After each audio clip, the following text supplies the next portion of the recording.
Hello guys, क्या आप सीरी की फुल फॉर्म जानते हो? अच्छा छोड़ो, ये बताओ मुझे, दुनिया में सबसे ज्यादा परमाणु बम किस देश के पास है? अच्छा, तो ये तो जानते ही होंगे कि चांद पर पूप से भरे हुए बैग भी हैं। ठीक है, अगर नहीं जानते तो कोई बात नहीं, इस वीडियो में आपको सब कुछ पता चल जाएगा। तो स्वागत है आपका एक और नए गैलेक्सी ऑफ फैक्ट के एपिसोड में। तो ठीक है, ज्यादा टाइम वेस्ट न करते हुए चलिए शुरू करते हैं आज के इस वीडियो को विद द टुडेज वीडियो शीर्षक 10 amazing facts you should know. Number 10, पूरी सीरी। सीरी जिसे हम सभी इस्तेमाल करते हैं। तेरा बाप यहाँ छोड़कर गया था कि तेरी माँ? सॉरी, हम नहीं, अमीर लोग, और मैं अमीर तो बिल्कुल नहीं हूँ। चलो छोड़ो सब। तो सीरी की फुल फॉर्म बिल्कुल सिंपल सी है। सीरी की फुल फॉर्म है speech interpreter and recognition interface. इतने भारी भारी शब्द सुन के कंफ्यूज मत होना। इसका सिंपल सा और सीधा सा मतलब ये है, ये आपकी आवाज को पहचान कर उसकी व्याख्या के लिए एक इंटरफेस प्रोवाइड करती है। अब अगर हम इसके भी डीप में जाएं, आपकी आवाज को पहचानती है, उसमें से कीवर्ड्स निकालती है और उन कीवर्ड से इंटरनेट पर इंफॉर्मेशन ढूंढती है और वो आपको प्रोवाइड करती है। और कीवर्ड क्या है? आपके शब्द ही इंटरनेट की दुनिया में कीवर्ड कहलाते हैं। तो कैसी लगी आपको सीरी मैडम की ये full form? Fact number 9, coffee with cotton candy. दोस्तों ये लीजिए कॉफी, इसे खाएं या इसे पिएं। दोस्तों अगर आप इस ऊपर वाली कॉटन कैंडी को खाने के बारे में सोच रहे हैं तो सोचना बंद कीजिए। दोस्तों ये है कॉटन कैंडी कॉफी, जो ज्यादातर चाइना और सिंगापुर में बनाई जाती है। Sorry, Singapore. दोस्तों अगर आप इसमें ऊपर लगी इस कैंडी से कंफ्यूज हो रहे हैं तो मैं आपकी कंफ्यूजन अभी दूर कर देता हूँ। दोस्तों ये कैंडी खाने के लिए नहीं है, ये इस कॉफी में शुगर मिक्स करने के लिए है। दोस्तों इस कॉफी से निकलने वाली स्टीम से ये कॉटन कैंडी धीरे धीरे पिघलती है और कॉफी में धीरे धीरे मिक्स होने लगती है और इस तरह इस कॉफी में शुगर मिक्स होती है, जिसके बाद आप इस कॉफी को पी भी सकते हैं। वैसे आप इस कॉफी को शुगर मिक्स होने से पहले पी सकते हैं, आपकी मर्जी। बट ये वाला बट नहीं, ये वाला। इस कॉफी की प्राइस 700 से 800 रुपये है। मेरी ऑफर से तो बिल्कुल बाहर। बट क्या पता आप में से कोई रिच हो तो वो जाकर पी सकता है, इसीलिए मैंने ये फैक्ट बताया। अगर आपको ये फैक्ट अच्छा लगा हो तो अपना प्यार कमेंट के साथ साथ सब्सक्राइब बटन पर भी दर्शाइएगा। Fact number 8, who owns the earth. चौंकिएगा मत, ये सिर्फ हाइप के लिए लिखा है, but it's about the biggest land owner of the earth. दुनिया में सबसे ज़्यादा ज़मीन किसके पास है? वैसे मैं पहले आपसे पूछता हूँ, आपको कौन लगता है? Jeff Bezos, Elon Musk, Warren Buffett, Bernard Arnault या बिल गेट्स या कोई और? मेरे बताने से पहले अपना जवाब कमेंट में ज़रूर लिखिएगा। चलिए, अगर आपने अपना आंसर लिख दिया है तो मैं पक्का कह सकता हूँ कि आपका आंसर गलत होगा, क्योंकि दुनिया का सबसे बड़ा लैंड ओनर इनमें से कोई नहीं है। दरअसल दोस्तों दुनिया में सबसे ज़्यादा ज़मीन इंग्लैंड की महारानी क्वीन एलिजाबेथ II के पास है। बट कैसे?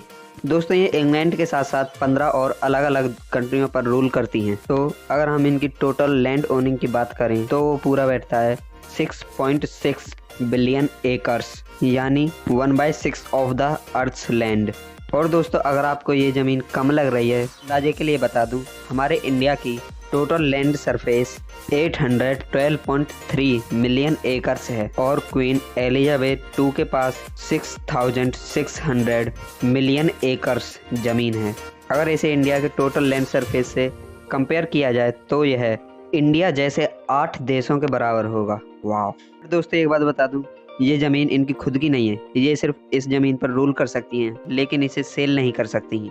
इसका मतलब ये भी नहीं है कि इस ज़मीन पर इनका कोई भी हक नहीं है। दरअसल दोस्तों इन टोटल 16 कंट्रीज़ में एलिजाबेथ II कभी भी कहीं भी कैसे भी आ जा सकती हैं और इनका खाना पीना सब कुछ मुफ्त होता है। और दोस्तों इन कंट्रीज़ में इनका लॉ चलता है, ये जो चाहे वो रूल बना सकती हैं और जो चाहे वो रूल हटा भी सकती हैं।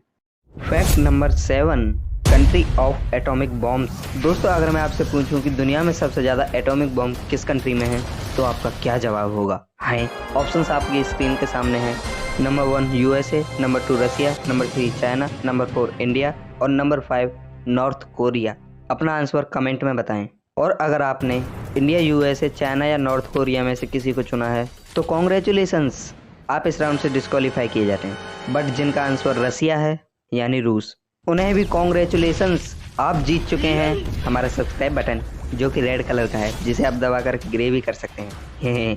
चलो मजाक की बात साइड में, अब आते हैं फैक्ट पर। दोस्तों रसिया, इसके पास दुनिया के लगभग 50% एटॉमिक बॉम्ब्स हैं और इन्हें गिने तो ये लगभग 6400 एटॉमिक बॉम्ब्स के लगभग होंगे। अगर आपको इतने एटॉमिक बॉम्ब्स कम लग रहे हैं तो मैं आपकी जानकारी के लिए बता देना चाहता हूँ कि वर्ल्ड वॉर सेकेंड में 1945 में जब यूएसए ने जापान पर बॉम्ब गिराए थे तो उनकी संख्या सिर्फ 2 थी और उनका इम्पैक्ट हमें जापान पर आज भी देखने को मिलता है। तो आप सोच ही सकते हैं कि 6400 एटॉमिक बॉम्ब्स कितनी तबाही मचा सकते हैं। और इसी के साथ यूएसए 5800 एटॉमिक बॉम्ब्स के साथ दूसरे नंबर पर आता है।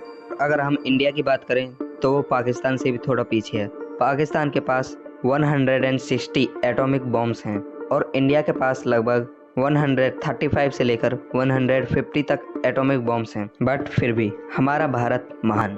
फैक्ट नंबर 6, वुडन सैटेलाइट यानी लकड़ी की सैटेलाइट। तो मैं पागल नहीं हुआ हूँ, ये सच है। ESA यानी यूरोपियन स्पेस एजेंसी ने वर्ल्ड्स फर्स्ट वुडन सैटेलाइट या जिसे उन्होंने WISA वुडसैट यानी विस्कॉन्सिन सेफ्टी एनालाइजर वुडसैट का नाम दिया है, जिसे शॉर्ट में वुडसैट वुडन सैटेलाइट कहा जाता है। ये 2021 के लास्ट तक लॉन्च हो सकती है। दोस्तों ये सैटेलाइट लकड़ी की बनी होगी जिसे पॉलीवुड कहा जाता है। दोस्तों पॉलीवुड में लकड़ी की पतली पतली परतों को सुपर ग्लू या किसी और चीज़ के साथ स्ट्रॉन्ग तरीके से जोड़ा जाता है। इसमें कई लकड़ी की लेयर्स होती हैं जिसके कारण यह बहुत मजबूत हो जाती है। ये सैटेलाइट एक 10x10x10 सेंटीमीटर की क्यूबिक सैटेलाइट होगी। ये एक नैनो सैटेलाइट होगी, यानी इसका आकार बहुत ही छोटा होगा। इसका आकार इतना छोटा होगा कि इसे आप अपने हाथों से भी बड़े आराम से उठा लेंगे। इसमें इसको प्रोटेक्ट करने के लिए एल्यूमिनियम की एक थिन लेयर भी होगी और इसमें एक सेल्फी स्टिक के आकार का एक कैमरा होगा जो इसकी और इसके आसपास के ऑब्जेक्ट्स की तस्वीर ले सकेगा। इस सैटेलाइट को अर्थ के ऑर्बिट में 500 से 600 किलोमीटर की ऊंचाई पर ऑर्बिट करने के लिए छोड़ दिया जाएगा। चलिए ये तो जान लिया कि ये सैटेलाइट कब बनेगी और ये कब लॉन्च होगी, यानी ये 2021 के लास्ट में लॉन्च होगी। बट दोस्तों ये सैटेलाइट क्यों बनाई जा रही है? स्पेस एजेंसी पागल तो नहीं हो गई है? बिल्कुल नहीं दोस्तों इस सैटेलाइट का मकसद ये है कि अगर हम कोई लकड़ी की सैटेलाइट बनाएं तो वो स्पेस की कंडीशंस को बियर कर पाती है या नहीं। अगर वो स्पेस की कंडीशंस को सहन कर लेती है तो यह हमारे लिए बहुत फ़ायदेमंद होगा, क्योंकि अगर ये सफल हो जाता है तो क्या पता हमें स्पेस में लकड़ी की सैटेलाइट्स भी देखने को मिल सकती हैं और जिससे हमारी अर्थ पर मेटल की बहुत बचत होगी। दोस्तों क्योंकि हमारी अर्थ पर मेटल सीमित मात्रा में है और लकड़ियों को हम पेड़ों की मदद से उगा भी सकते हैं, तो इससे हमें मेटल की बचत भी होगी और क्या पता ये मेटल से सस्ता भी पड़ जाए। दोस्तों ये सैटेलाइट न्यूजीलैंड में माहिया पेनिसुला से लॉन्च होगी। Fact number 5, how ship floats. दोस्तों वैसे तो शिप बहुत भारी होते हैं और बहुत बड़े भी होते हैं, लेकिन ये समुद्र में तैरते कैसे हैं? ये समुद्र में डूबते क्यों नहीं? चलिए जानते हैं। उससे पहले हमें 2 कॉन्सेप्ट्स को समझना होगा। सबसे पहला डेंसिटी और सेकंड ब्यूलेंसी फोर्स ऑफ आर्किमिडीज यानी उत्प्लावन बल। सबसे पहले समझते हैं डेंसिटी। डेंसिटी क्या होती है? दोस्तों डेंसिटी किसी चीज़ के घनत्व को दर्शाती है और पानी की डेंसिटी 1000 किलोग्राम पर क्यूबिक मीटर होती है। मीन्स अगर एक मीटर की क्यूब को पानी से भरा जाए तो वह 1000 किलोग्राम में भरी चीज़, और अगर कोई चीज़ उसको 1000 किलोग्राम से कम वेट में भर देती है तो वह पानी पर तैरने लगेगी। अब जानते हैं उत्प्लावन बल। दोस्तों ये न्यूटन के थर्ड लॉ यानी रिपल्सिव फोर्स की तरह है। जब भी किसी चीज़ को पानी में डाला जाता है तो पानी उस पर ऊपर की ओर भी बल लगाता है, तो इन्हीं 2 कॉन्सेप्ट को मिलाकर शिप पानी में तैरता है। दोस्तों आपने देखा होगा कि जो भी शिप में ट्रैवलर्स होते हैं यानी जो भी यात्री शिप में होते हैं वो सिर्फ शिप की रूफ पर होते हैं और शिप का ये वाला निचला वाला भाग खाली होता है और इसी के कारण इस भाग में बहुत हवा भरी होती है, जिसके कारण शिप की डेंसिटी पानी से बहुत कम हो जाती है और शिप पानी में तैरने लगता है। और दोस्तों इंजीनियर्स भी शिप में बहुत हल्के हल्के मेटल्स का यूज करते हैं ताकि शिप का वजन बहुत कम हो और आकार बड़ा हो। दोस्तों यही कारण है शिप का आकार बहुत बड़ा होता है और शिप की डेंसिटी बहुत कम होती है, जिसके कारण शिप समुद्र में तैरने लगता है। Fact number 4, cause of swelling. दोस्तों आपने देखा होगा कि जब भी हमें कोई चोट लगती है तो कभी कभी वो पार्ट सूज जाता है, लेकिन ऐसा क्यों होता है चलिए जानते हैं। दोस्तों ये हमारे शरीर के डिफेंस सिस्टम की वजह से होता है। जब भी हमारे शरीर पर कहीं चोट लगती है तो हमारा नर्वस सिस्टम ट्रिगर हो जाता है और वहाँ पर बहुत सारी कोशिकाएं भेजने लगता है, जिसके कारण वो पार्ट कोशिकाओं से भर जाता है और सेल से भरने के कारण वो भाग उभर जाता है। बट दोस्तों हमारा नर्वस सिस्टम सेल्स भेजता क्यों है? दोस्तों इसका कारण है कि जब भी हमें कोई चोट लगती है तो वहाँ पर मौजूद कुछ सेल्स मरने लगती हैं और उन सेल्स को हटाने के लिए और उसकी रिकवरी के लिए नई सेल्स भेजने के लिए हमारा नर्वस सिस्टम काम करने लगता है और इस पूरी प्रोसेस को हाइपरप्लासिया कहते हैं और इसका एक कारण हमारे ब्लड फ्लो का तेज होना होता है। यह प्रक्रिया हमारे डिफेंस सिस्टम का एक पार्ट है। फैक्ट नंबर 3, चांद पर पूप।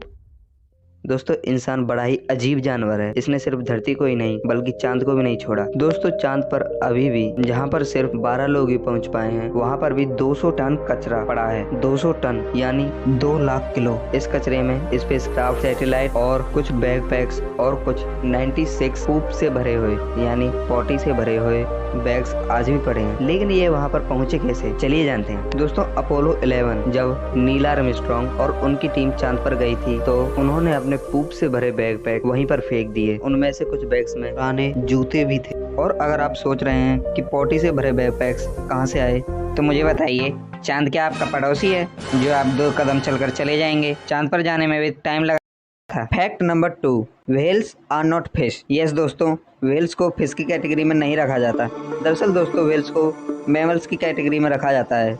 दोस्तों व्हेल्स डायनासोर से विकसित हुई हैं और डायनासोर्स ज़्यादातर मैमल्स ही थे। और दोस्तों करंट टाइम में सल्फर बॉटम व्हेल और ब्लू व्हेल दुनिया के सबसे बड़े जीवित प्राणी हैं।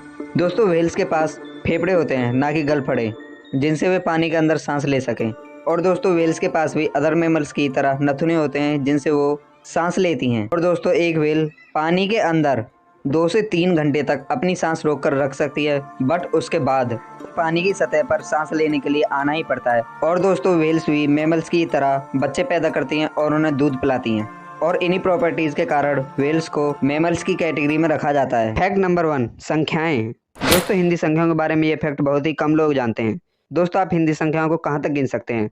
1 2 3 4 5 6 7 8 9 10 100 1000 10,000 लाख 10 लाख करोड़ 10 करोड़ अरब 10 अरब खरब। लेकिन फिर खरब के बाद क्या? दोस्तों खरब के बाद आता है नील, फिर पद्म, फिर शंख, फिर उपाधा जिसे हम महाशंख कहते हैं, उसके बाद अंक, फिर जल्द, फिर मद, फिर पराद, उसके बाद अंत महाअंत, उसके बाद श्रेष्ठ, फिर श्रृंगार, फिर महासिंगार और सबसे अंत में आता है अदम सिंगार। दोस्तों हिंदी संख्याओं के बारे में ये फैक्ट जानकर आपको कैसा लगा?